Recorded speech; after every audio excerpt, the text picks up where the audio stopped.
now. How many of us sometimes in our lives forget that in order to care for others, we have to also care for ourselves? I see some solid hands. I see people throwing them up. Yeah.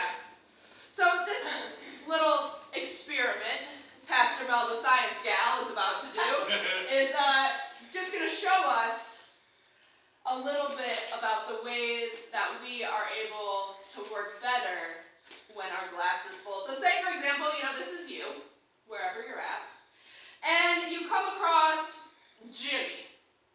And Jimmy's like, Linda or Anna, Pastor Mel, Michael, I need a little bit of help with this problem. And you're like, yeah, okay, Jimmy, you're my friend, we're good, we got it, okay, cool, I'll give you a little bit. So now we're about even. So, I've given a little and we're good and we're even, but then Karen comes, and Karen is like, hey, Debbie or Jeff or Terry, I really need help with this situation. And you're like, yeah, Debbie, sorry, I was looking at you. Yeah, Karen, I got you. And you give just a little bit more, and you're like, well, Karen, I've given you a little bit more, and you're a little bit higher up, but it's fine, I'm good. And then Rick comes along.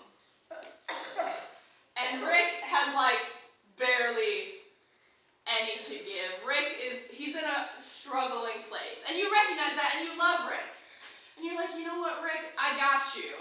I don't really need this that I'm giving, but I'll give it to you all.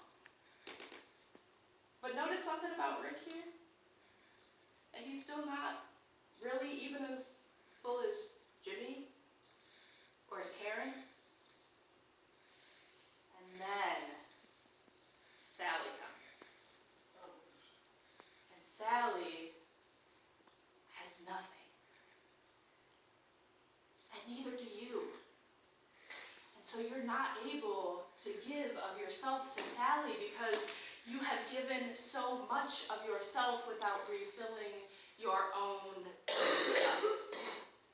So let's say now, for example, that you are a person who practices self-care. And for the record, self-care is more than bubble baths and tea, but it is also bubble baths and tea. That is important. So self-care are the ways that you are able, they're great, the ways that you are able to show up for yourself.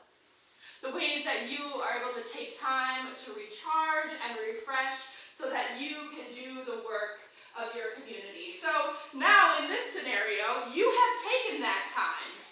You have said, I'm going to take care of myself, I'm going to eat healthy, I'm going to exercise, I'm going to read, I'm going to do all of those things. And then Jimmy comes along. And you're like, can you come hold this for me? Thank you. I'm just going to need it and I don't want to keep, And then Jimmy comes along and you're like, Jimmy, I got you. I practice self-care. There you go. Your cup is also overflowing. And then you take a second and you practice some more self-care. Just exercise. You practice some more self-care. And Karen comes by and you're like, Karen, I see you. I see where you are at. Let me help fill your cup. Karen's cup is overflowing. And you take time and you go back and you spend time in prayer and reading and being in community, the things that fill you up. And you get to Rick and you say, Rick, I know that you're struggling, but you know what? I got you. I am here. Let us be present together. Rick's cup is overflowing. And then finally, when you get to Sally and you have taken the time to give of yourself, you get to Sally, whose cup is absolutely empty. Thank you.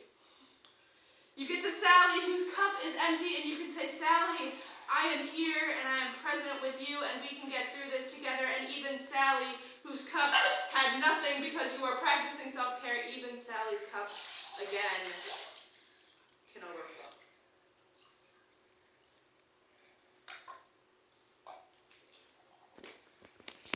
And so I just hope that we can remember this, because we are all in spaces where we have served and have been served, spaces where we have dedicated our time and energy, our love to community. But I just today invite us to remember that it is equally important to give yourself that time. Terry will now read for us from